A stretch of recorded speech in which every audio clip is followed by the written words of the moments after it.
Today, we're opening up 72 packs of Obsidian Flames, the set that has outperformed all expectations. For most of the Scarlet and Violet generation, people have kind of memed and dunked on this set.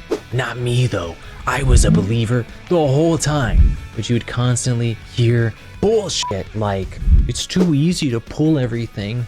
This set has nothing valuable. You've heard it all before. And yet we continue to see steady gains for the top Obsidian Flames products like booster boxes and ETBs. So what could the future value of these packs become? Oh well, we're not going to find out with these ones, because today we're here to crack them open and see if we can land ourselves a Charizard.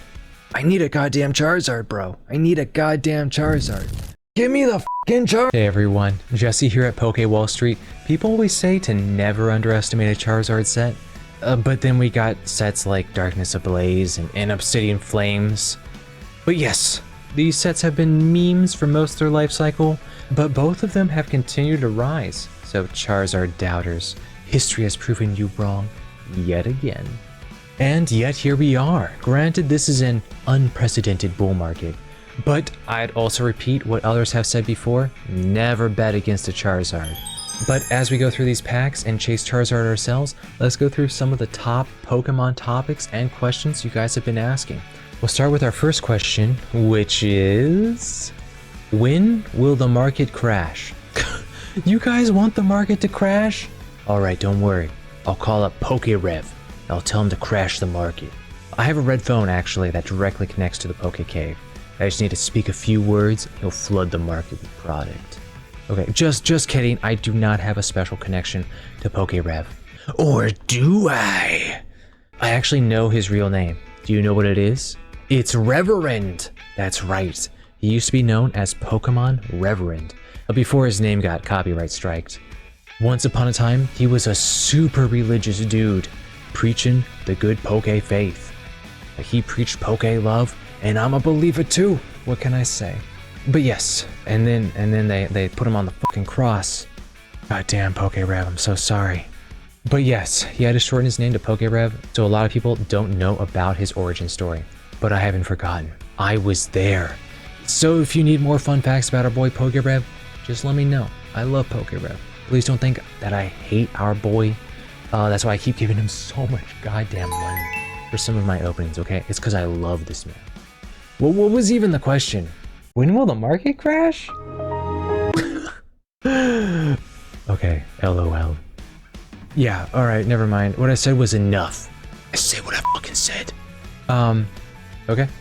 Next question, which is, how can I get Pokemon Center ETBs? Okay, yeah, so if you're trying to buy from the Pokemon Center, it's hard these days. You have to beat the queue boss, and you also have to hope your transaction goes through.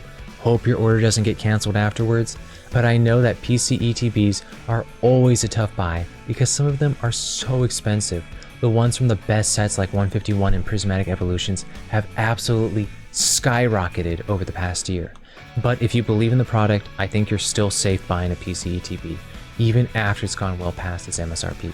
If you're wanting to buy a large quantity of PC ETBs, you'll probably have to turn to eBay or TCGPlayer. This is one of the reasons I always tell people it would be a good idea to get comfortable buying from these secondary marketplaces. You might be asking, who is selling on these secondary marketplaces? Why, it's your friendly neighborhood sneakerhead and scalper. I know, some of them are bad guys, but the vast majority are your friends. They love you. They want you to have these boxes. They want you to have them. Okay? Sneakerhead back time, motherfuckers! Did you know that your average sneakerhead donates 50% of their money to charity, at least in the US? And did you know that your average scalper works at soup kitchens on weekends? This is 42% of them are in fucking soup kitchens on weekends, okay? Yeah, you didn't know that, did you? But you don't feel so good about yourself now. All you gotta do is open up your heart to the world of Pokemon. What I'm trying to say is, we love people. We love Pokemon and we love everybody, even scalpers. Now I know you might be saying, aren't some of them violent and crazy and just straight up criminals? Well, what was I even talking about? Okay, it was about PC ETBs, right? Okay, yes. So those are great. Yeah, we love PC ETBs. PC ETBs, baby. So eBay, buying stuff from eBay, buying PC ETBs from eBay. Okay, I know there are a lot of newer collectors and investors that are hesitant to buy from these places, like eBay, like TCGPlayer, like these other secondary marketplaces, because they're unfamiliar with them and they're afraid of getting scammed, which is a real problem on these platforms. But it's actually pretty safe to buy on these platforms in general, as long as you take a few minutes to scope out your seller. If you're buying from somebody that has at least a few hundred sales and has a 98% or higher positive rating, they're very likely to be very safe. You can do other things like examine the pictures they provided for the product, read their product descriptions to see if there's anything fishy there, or do some background research on their username. But honestly, as long as they have a lot of sales and a very high customer feedback rating, you're probably good to buy from them. But as always, if the price is too good, it probably is. Be careful and wise, my friends. Don't fall for the sweet song of the siren when you're looking at those too good to be true prices. How do people fall for these scams? They'll have like a box and it'll be like 10% under market value, and then people will just get crazy greedy and they'll buy it from a scammer. That's literally all it takes. They'll see a box, they'll be like, oh, it's 50% under market value, definitely a scam. 40% under market value, definitely a scam. 30% scam, 20% scam, 10%. Whoa, maybe this is my opportunity, right? And like even 10%, bro, like be fucking checking that shit, yo. Do not let your guard down if you're getting a deal on something. If you're ever getting a deal on something, you need to do your homework every time. Okay, next question, and that is there ever a hard limit you set for yourself when buying sealed products, such as never going above X% over MSRP? So I just want to say I don't really have a hard rule on not buying something when it goes over a certain percent MSRP. There are so many things such as Evolving Skies booster boxes or 151 ETBs that I would consider buying for much more than MSRP.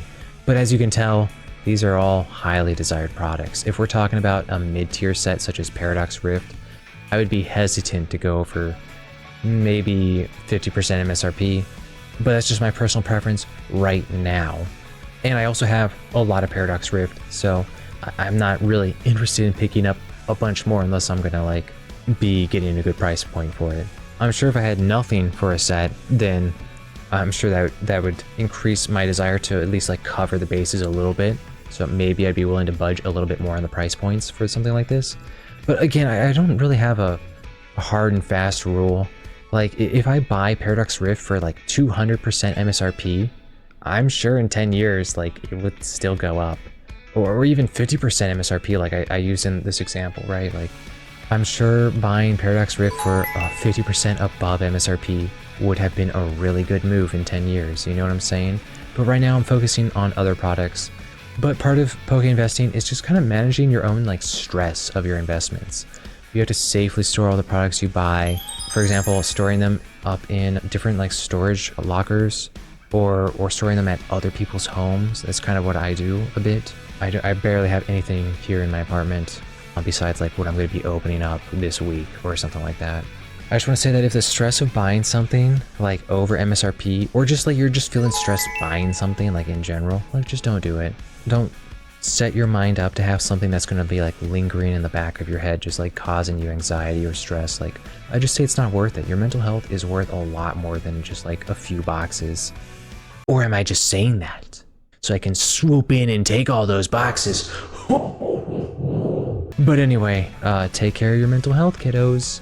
Jeez, why am I like this? I'm not even doing anything nefarious. I'm just, good God. Anyway, subscribe for more crazy shit. Let's go back to stressed out people. There are people that get stressed when they make an expensive purchase, and they find themselves kind of constantly checking the value of this box. They stay in kind of almost like a panic state until they see large gains, and then they kind of like feel that relief knowing that they're probably going to be okay or above water on something. If you're one of those people, I'd say it's not worth the stress, even if it's like maybe a smart play. You're worth more than a box. Your brain is worth more than several boxes. I know, which boxes though? Maybe not like base set. Those base set boxes are probably worth more than your brain. How much is a brain even worth? Let me look this shit up. Brain is worth like not even that much, bro. Brains are fucking cheap because we can't use them. I'm sorry, I should have said some of your other more valuable organs then. You have valuable organs. Anything go wrong, you got valuable organs, my friends. What is happening? Why are we looking at the price of fucking brains? This is what Poke investing does to a man. Okay, this is the classic Poke investor like gambit. You have boxes of cards, but then you also just go fucking crazy. We call it Poke investing mania. We call it getting Poke pilled. Yes, get fucking Poke pilled, son. I know which Poke pill are you gonna take, right? The red one or the blue one? Jesus Christ. Okay, we're moving on to the next question. I don't know how we get off topic like this. Okay, it's not my fault. It's your fault. You did this to me. I'm a fucking product of you. I love you. I mean, I love you all. That's what I meant to say.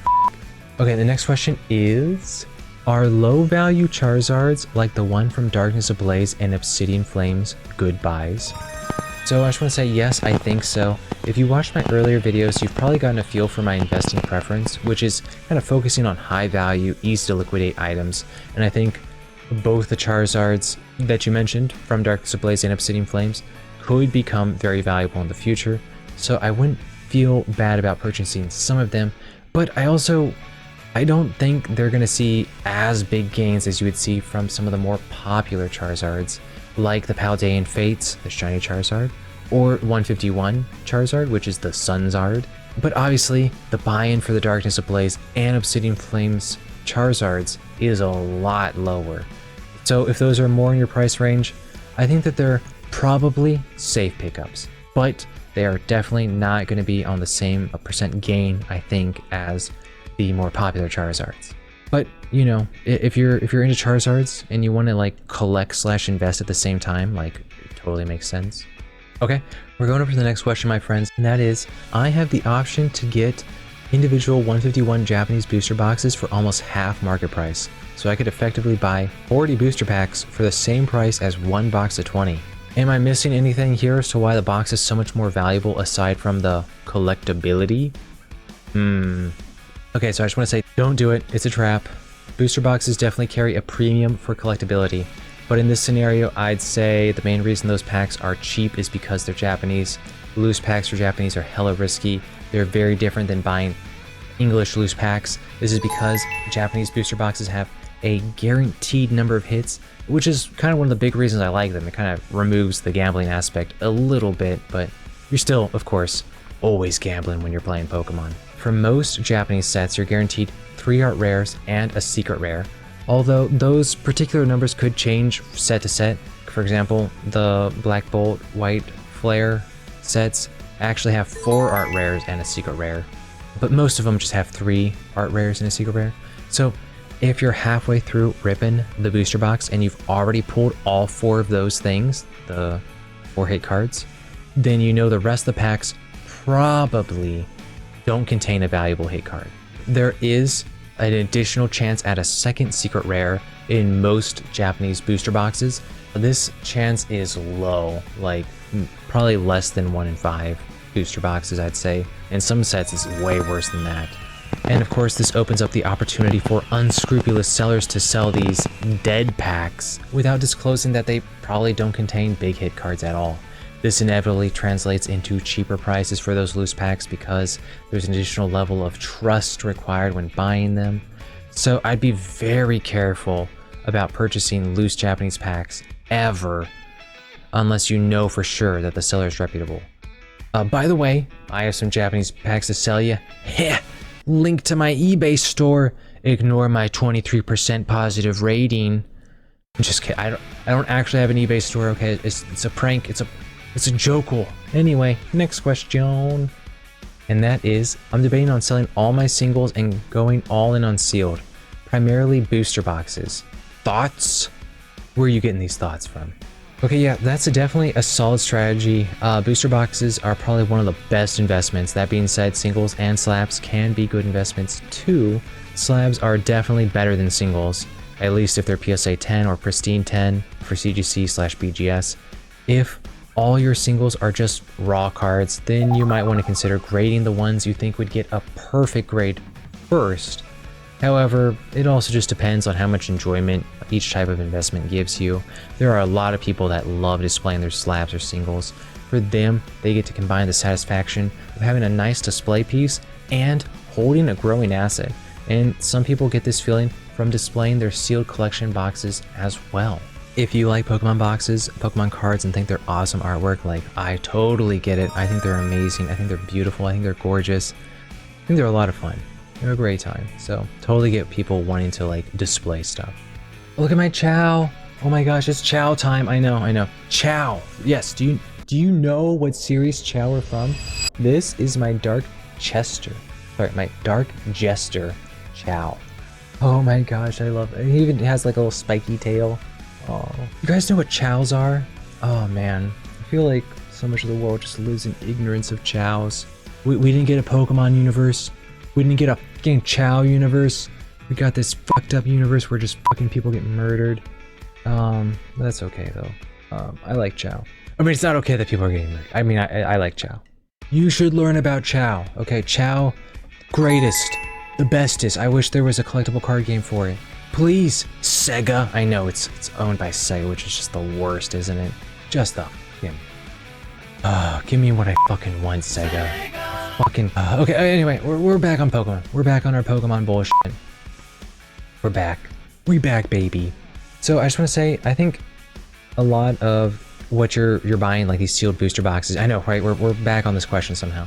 So I think a lot of it will just kind of depend on your preferences. If you're just focused on financial growth, converting to booster boxes is very safe and also likely to outperform a ton of individual cards.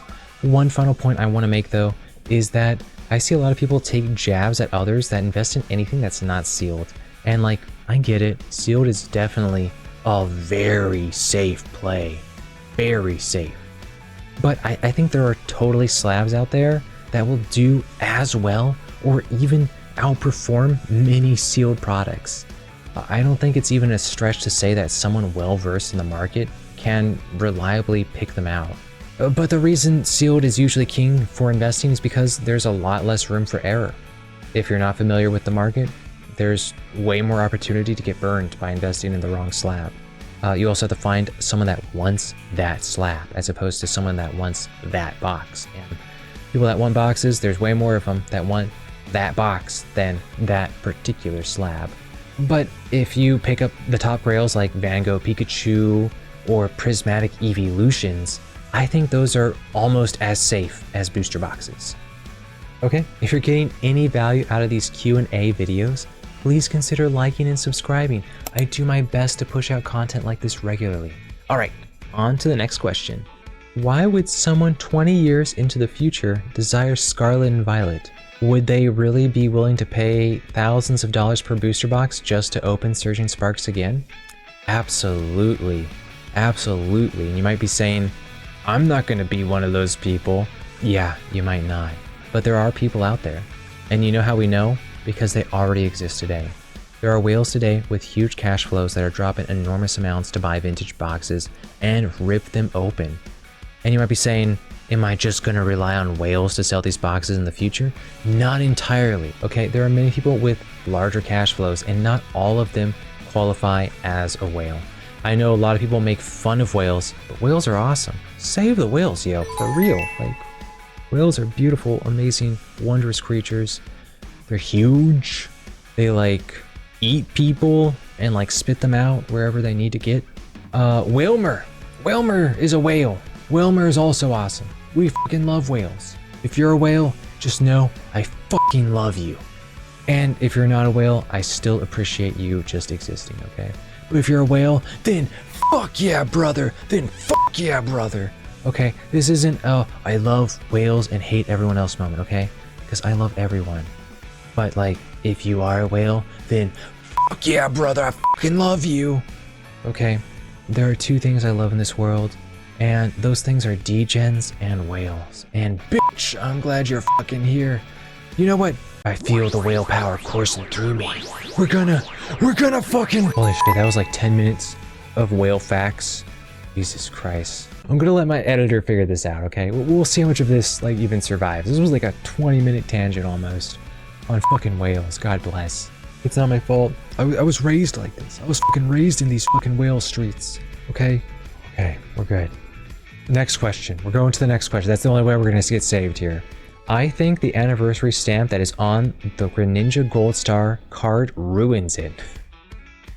Do you think the card would be higher value without the stamp?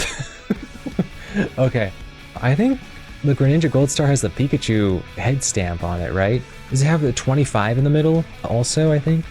Okay, but like, I mean, it has a Pikachu head on it. How can you hate Pikachu? Jokes aside, a lot of people, I think, are kind of focused up on, does the design look clean? It doesn't look like the vintage cards because the vintage cards didn't have that stamp. And like, that makes sense. The stamp is kind of breaking up some artwork. I get it. But I think collectors, especially long-term ones, I feel like they're not necessarily always just buying artwork. I think they're also like kind of buying a piece of like the history, and they're like, this is the 25th anniversary. And so I feel like there's like a collectability aspect of that. And you can kind of see that with other collectibles. For example, coins, they'll have like a coin with a year. It's the 50-year anniversary of the Normandy Beach landing from World War II. It's the 100-year anniversary of the Normandy Beach landing. Like, it's the 75-year, you know what I'm saying? Like, so I feel like on some level, people kind of like to collect stuff that includes dates and years or just like moments in time sort of aspect. And I think that's awesome. I think there's just so much like aspect of collecting Pokemon that makes it so wonderful. Like there's so many ways to collect it. There's so many ways to like present or manage your binder or stuff like this. I think it still looks very similar to the Gold Stars of the past. But I totally get that it's not like an exact replica. But I also feel like it kind of is like a safety feature too, like letting people know like this isn't an ancient Gold Star. I mean, you could read that on the bottom date of the card, right? It'll tell you what year it came out in, hopefully. But I just feel like on some level, these things also just make it like at a glance kind of easier to figure out what's what in a way. So I love them. I think they're awesome. I think, you know, I'm just gonna go ahead and ask like a follow-up question to myself about this, which is, would it be even higher value without the stamp? Which is, in my opinion, probably not. I don't think that it's doing much against it. In fact, I think the Greninja Gold Star is just an awesome card, and I think it will continue to do awesome. And I also really hope that the Pokemon Company continues to release more Gold Stars in the future. Like, maybe the 30th anniversary? Boing! Do it, Pokemon Company! Do it! Because this would be the perfect time to release a Gold Star Hoppip card. Why Hoppip? Because Hoppip is the best Pokemon, okay? Hold up. We're getting Hoppip. Hoppip's coming out! Hoppip's fucking here to say hi. Look at this Hoppip. Look at Hoppip. Do you love Hoppip? Don't fucking lie to me, okay? I'm sorry, what I mean to say is, look at Hoppip. Anyway, wouldn't it be so fucking cool if we had like a Gold Star Hoppip card? Maybe even like the full evolutionary line? Pokemon Company, are you listening? Take notes when you watch my videos, Pokemon Company. Take goddamn notes. But we're putting Hoppip back. I know that's where you want him. You want him in the fucking back. You don't give a fuck about Pokemon. I mean, you don't give a fuck about Hoppip. This Hoppip right here fools people all the time. It's actually a cold-blooded killer. Okay, it used to fucking run the streets of LA. Fucking pistols in the air. You know what I'm saying? He retired from that life of crime. He did. He's doing a terrible job of retirement, though. You know who the best Pokemon is? It's Hoppip. Okay? Do you disagree with me? That's because you're wrong, okay? We're part of Hoppip Nation! We learn to appreciate the finer things in life, okay? And I'll teach you to enjoy the finer things in life, too. Okay, what question am I on? Right. What's generally a better investment, the PC ETB or booster box? I can't find a definitive answer. Okay, yeah, so I would probably bet that both would do extremely well. I think it mostly comes down to how good the promo card is and how good that set is. If that ETB has an amazing promo card, then I would take that PC ETB over a booster box. Just think of Obsidian Flames. I think that Charmander promo is one of the best Charmander cards ever made, and the value we see from that card sort of proves it. If you have a PC ETB with a super popular Pokemon as the promo card, I think you're going to do great. Some of the best promos are the Eevee from Prismatic Evolutions and the Snorlax from 151, but I know those aren't booster box sets. Man, Pokemon really went hard with their specialty sets these past few years. Scarlet and Violet generation, incredible specialty sets. I think the strength of sets like Crown Zenith, a specialty set from Swish, or Sword and Shield, and 151 from Scarlet and Violet have really changed the dynamic for how people invest in Pokemon. It used to be you would just focus on booster boxes, but now it's harder to get booster boxes, and we also have great new products like PC ETBs and booster bundles. That's not to say that PC ETBs are totally just completely brand new.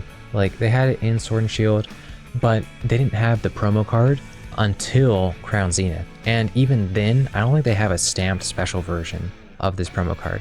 But man, they are upping their game every time. It's awesome. Okay, so for a mainline set, I think that you'd probably, generally speaking, go for a booster box over the booster bundle, but I could see booster bundle displays for specialty sets outperforming certain booster boxes. I'm actually thinking that all these new product types are just going to be completely brand new display for a whole bunch of people. So the way that we're looking at collecting our stuff right now, I'm sure in like 10 years when people are looking back on this, the way that the approach will be done will have probably a very different perspective than what we see now, right? Hindsight 2020, we're not in hindsight right now. Give me 10 years and then we'll hindsight myself, okay? I'm sure it'll be great. You'll all be rich. We'll be on a Charizard shaped yacht, sailing the ocean blue just like Christopher Columbus, exploring new shit. Yeah, that's what we're gonna be doing. We're gonna be exploring. I mean, I know we have like satellites and stuff like that, but anyway, let's go to the next question. That question is, if the Japanese version of a card in a PSA 10 is the same value as a PSA 9 in English, which would be a better buy? Alright, so I'm going to only talk about this in the context of modern chase cards such as Giratina V from Lost Origins, or maybe the Gengar VMAX from Fusion Strike. I want to limit my answer to this scenario because I think there's a lot of fluctuation that occurs with more mid-tier cards, and Vintage also has a bunch of nuances that would take a ton of time to go over. If I went over Vintage, I think that answer would get pretty long, but let me know in the comments if you would like me to cover that. Okay, with that out of the way, in general, go for the PSA 10 in Japanese. PSA 10s just carry an enormous premium over any lower grades. 10 is always better than 9, even across languages like English and Japanese. Although PSA 10 Japanese cards are generally lower than their equivalent PSA 10 in English, people really desire a perfect grade. Most cards see a big drop-off in value when you don't have a perfect grade, so the premium you get for having an English card does not really outweigh the advantage of having a perfect grade, generally speaking. Again, this question is going over modern chase cards. There are a bunch of cards where I think this answer is way more complicated, nuanced. There'll be carve-outs. There's a lot of vintage cards that will definitely be breaking these rules.